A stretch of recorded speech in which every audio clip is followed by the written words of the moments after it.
We are at the Calder Bookshop and Theatre beginning our week-long residency, which will be our development period for Strangers and Revelations, which, in case you didn't know, we're taking it to Edinburgh Fringe. If you don't know, why don't you know? Where have you been? See our lead actress and writer walking in. She's so excited!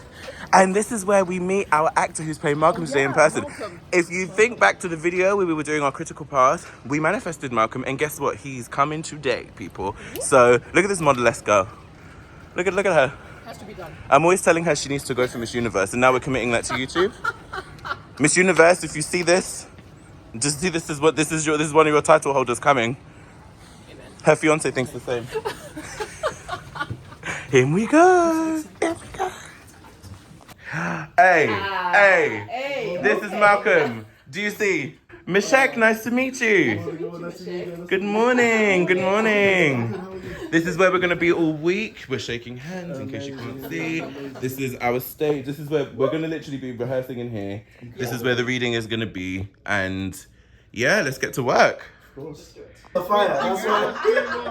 Matthew, I beg you say that again because the phone didn't capture it. I repeat. Yeah, no, I was saying you guys look like you want to fight. You guys look so serious. Hassan is already sweating. Where is the battle? Matthew, you didn't know this is a serious play. It's a serious play. You didn't know. You didn't know. We lure people thinking it's Love Island. Lies. Lies. We're going to be reading. We're going to be doing a reading. So, Matthew, what I was saying... What? Can you hear me? Yeah. What I was saying was this is the only time in the process we're going to get this brand new energy between Chiedza and Mishek. So I think it'll be good to read the script now because it's the only time we're going to get this read of it where the energy is new between them. It's a bit like in the play where they don't know each other and they're doing this whole thing. This is probably the only time we can capture that authentically in a reading. So we're going to read now and then do some exploratory work afterwards. That's right. Sound good? Let's get this energy of them being like brand new to each other, to the environment, and let's see how this feels. No, I think you can be seen on here on the film. So if Matthew can see you, Matthew can see you there. Everything is great. I'm alright. I want to know how each one of you is doing individually. Oh, I'm fine. Each one of you. I'm good. I'm very excited. I've been waiting for this. I'm great. I'm ready to go. I feel great. Okay. How are That's you? great. More importantly. Okay, feel great. How are you? I mean, I'm doing great. I can't wait for what's going to happen. Let's I'm go. excited. I can't wait for it. Yeah. Me neither. Do you have your phone? Because I would like to time... I would like to sort of just see, on the rough read, how long does it take to read? Okay. Because obviously my phone is busy. Scrolling through this is like where's your clock? Okay, I found it. Sorry, I have a lot of you have a million apps. Yeah. Okay, so Matthew, I'm ready. Are you ready? Yeah, I'm ready. Yeah. Right, so I'm going to set the timer to go now, and from when I do, I'm going to read the first stage directions, and this will be the first read, YouTube, I'm going to put my face in for 2 seconds, first read of Strangers and Revelations with this new cast. Get into it, buy tickets, because you ain't going to hear none of this, so Clock it. I'm just introducing this, teasing. I'm currently requesting Hans. How about you sit in the middle of these guys behind? You want me to sit in the middle? The chairs. You want me to sit in the middle? Okay. Alright, no worries, so I can be, because I guess I am reading, so. Yeah. Fab. I think that looks great. Even on phone, it looks great. Yeah. I think. Yeah. Because basically the phone and what you see on the camera there is basically what the phone sees, so it's giving. Okay. Right, okay. Are we ready? Okay. Ready. Yeah. Okay, 3, 2, 1, go.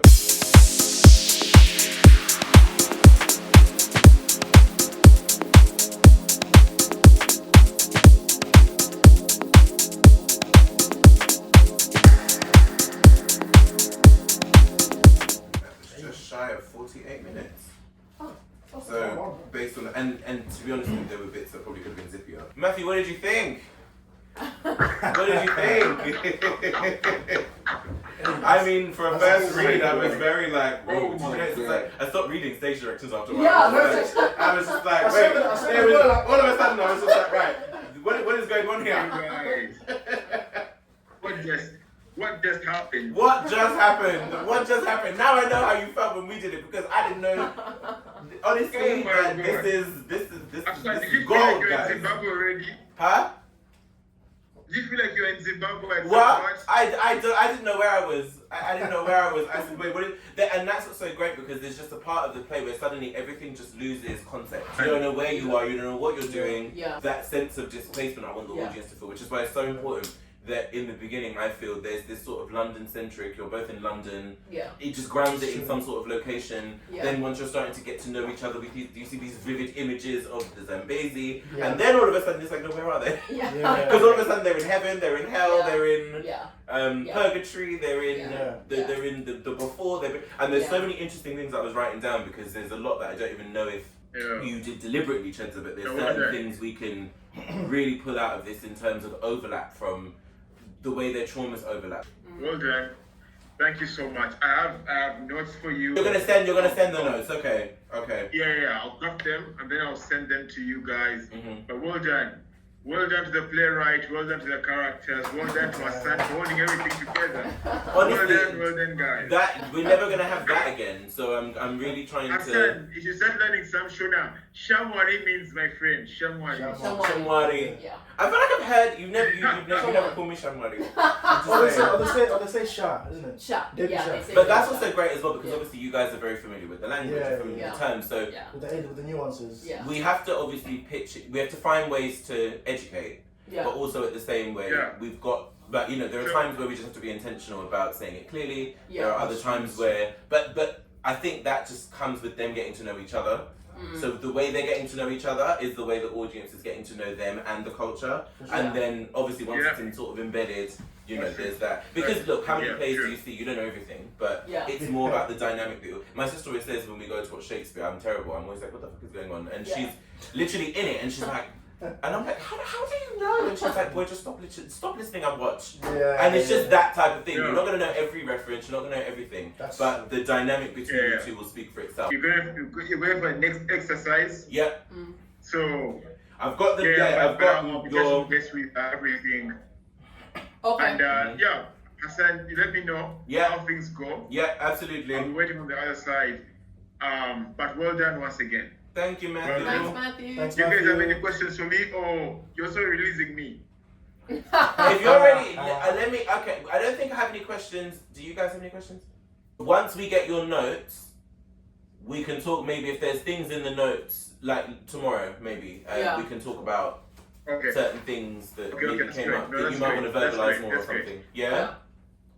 That's All great. right. I'll be sending the notes today, Yeah. but have fun. Okay. All right, Matthew. Have fun. Cheers, Bye. Matthew. Bye. Yeah. Right. My show, man. I'm joking. No, I'm joking. No, this is teamwork, people. This is teamwork. That was great. That was so good. I know I gave some questions beforehand. Matthew also gave me some questions to ask you guys. So I think how we can do this today, the questions that I maybe gave you guys to probe, we're going to leave that with you because this is we don't need to know everything in the room, right? Yeah. The things we'll explore in the room is what Matthew gave me because I think what'll be interesting about that is it's you coming, you've had time to think about those questions. So that's you kind of deciding who your characters are and maybe how you want to play them or how you think they should be played. Whereas I think Matthew's questions are fun for us to on the spot think about in the room and see what instinct brings when you're around each other, when we're here. Yeah. So London and the British theatre is lacking this. Lacking this sense of different voices that are within the landscape that can authentically be themselves. I mean, it's a dark story, but it's also very true. It's also a very realistic representation of something that can happen. Let's have you facing each other, I think. Oh. Let's bring it to like what do you call those? Like speed dating vibes. Oh. Let's give it that. We'll pop the And so Matthew's giving me questions. And I don't think we'll have time to do them all. So what I think we'll do is I'll give you the questions after this session and you can always play with them. But I'm going to give you just some. And I'm going to feed one of you a question to ask the other person. So imagine that you're speed dating. And then I'm asking. Yeah, and so if I say to you, like, Zodwa, ask Malcolm this, just like actually ask him in character. I think this is fun.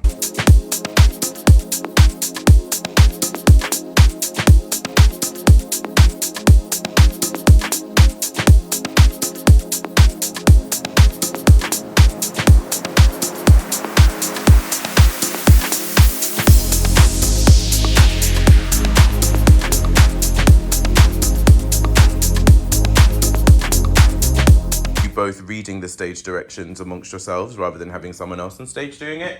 But let's see where we can split them up, and let's see what stage directions actually do and don't need to be said. Angle yourselves so that you've got a nice sort of, you're on, but you're together. I think we'll start like this.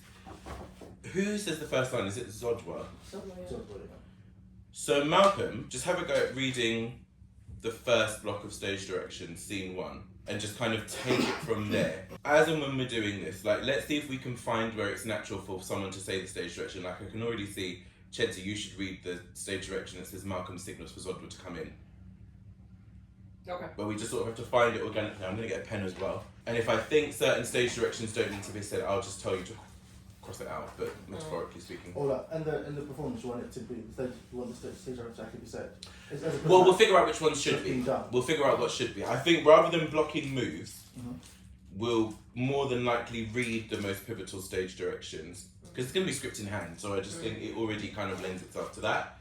But some of them I don't think we need to say them at all. Cool. Some of them I think we can just, like, for example, where it says like Malcolm laughs, you can just laugh rather than someone saying it. Yeah. You know? Sounds obvious, but yeah, exactly. And also, do say this, because there is more than one scene. So if you do sort of, whoever reads the stage direction associated with a change of scene, say the scene as well. Scene 1. Malcolm signals for Zodwa to come in, but she doesn't move. There's an awkward silence. Now, see, I think we can take out there's an awkward silence, and I think we can just have the silence. Okay. So, do you see what I mean? It's little things like that.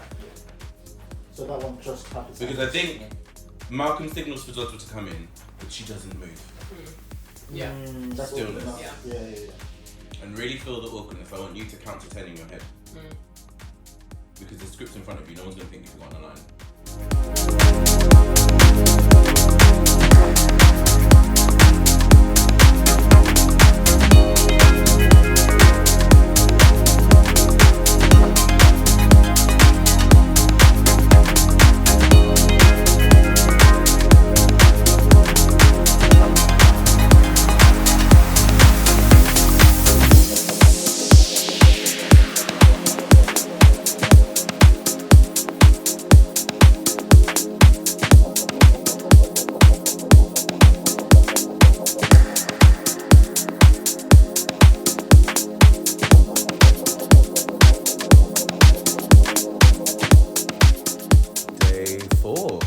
Residency, and we have just finished marking the reading that we are going to be showing everybody tomorrow, and we're going to do a run of it, and we still have someone highlighting lines and taking on board direction that I have given in absence of our director, who will be with us at the end of this month or at the beginning of July, and it's all been going swimmingly. Look at her, serious. I'm so serious. She's so serious. It's gonna be good.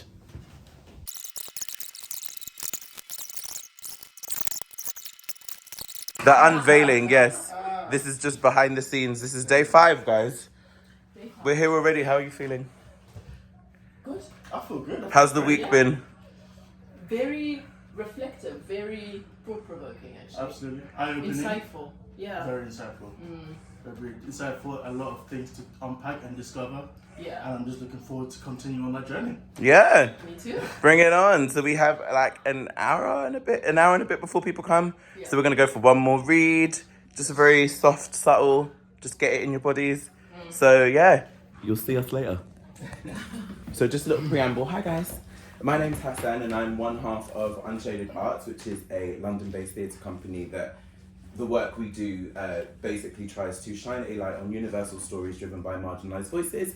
It's my company with this one over here, Chiedza, whose play we're going to be watching a reading of today. It's called Strangers and Revelations, and it basically tells the story of two Zimbabweans in London, Zodwa and Malcolm, who meet for their first date in unusual circumstances. And I'm going to let the rest of the play speak for itself. So thank you very much for being here. The most important thing we want to try and achieve out of today is to really get your thoughts about the piece, because it's a piece we're taking to this year's Edinburgh Fringe. So it's still in development and will continue to be in development up until we bring it there. So anything we can do to improve the script, to make things clearer, anything that will be helpful for us. There's a QR code on the leaflets that you got, and there'll be a link there where you can access our feedback form to fill out at your leisure after the show. So thank you for being here, enjoy the reading, and please do talk to us afterwards as well. Thank you.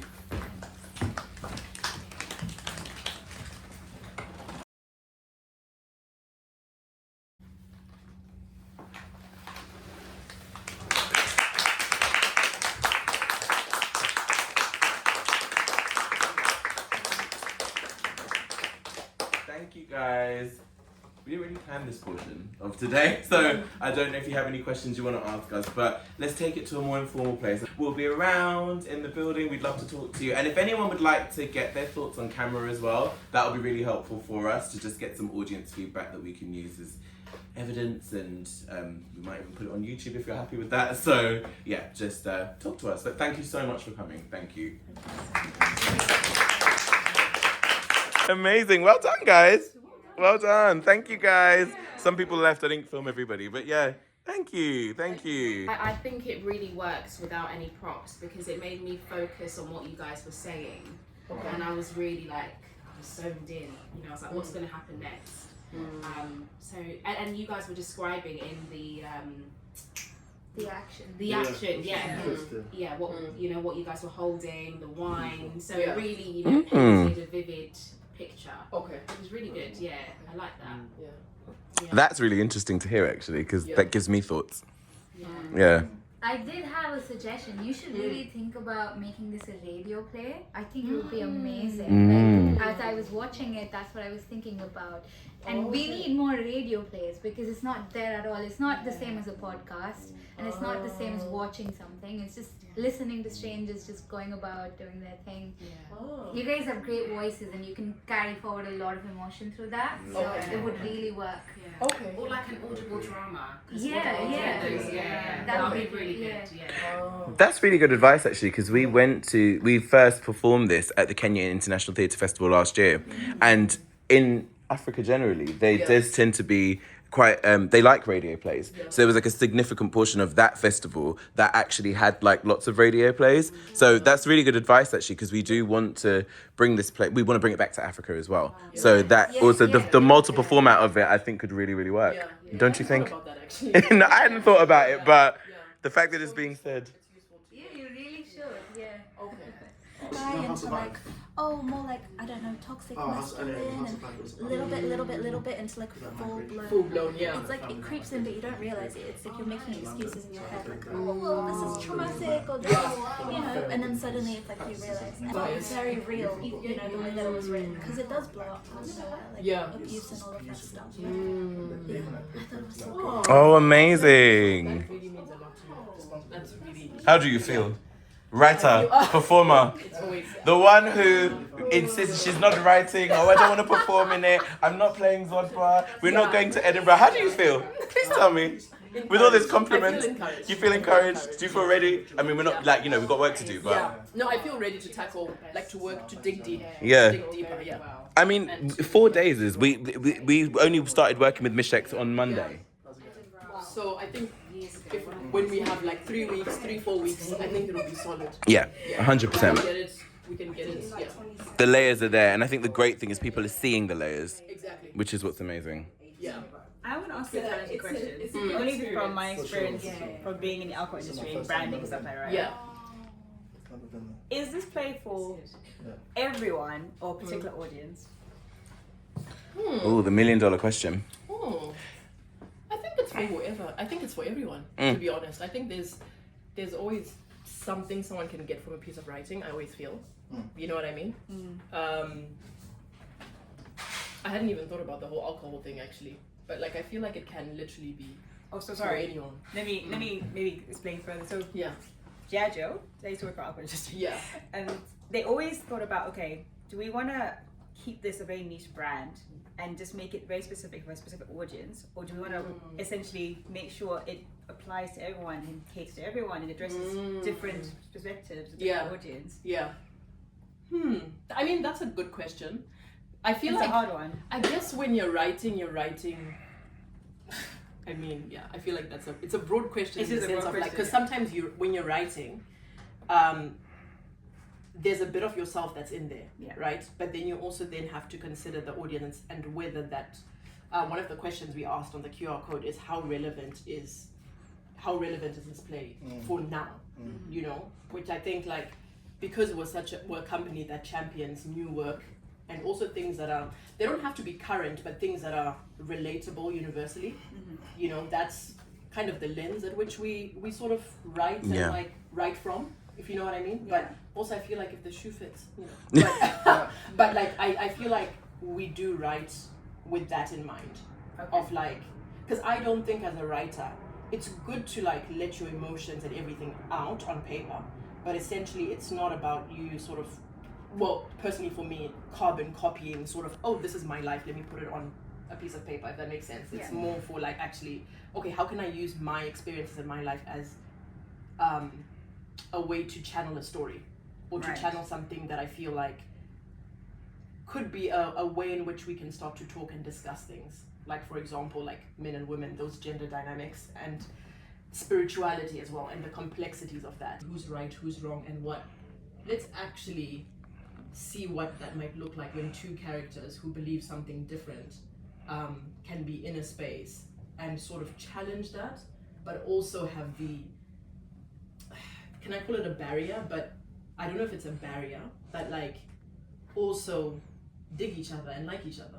You know what I mean? What happens there in those moments where you've got like two different religions in one home? Like, what's that like? Because I feel like life is not black and white.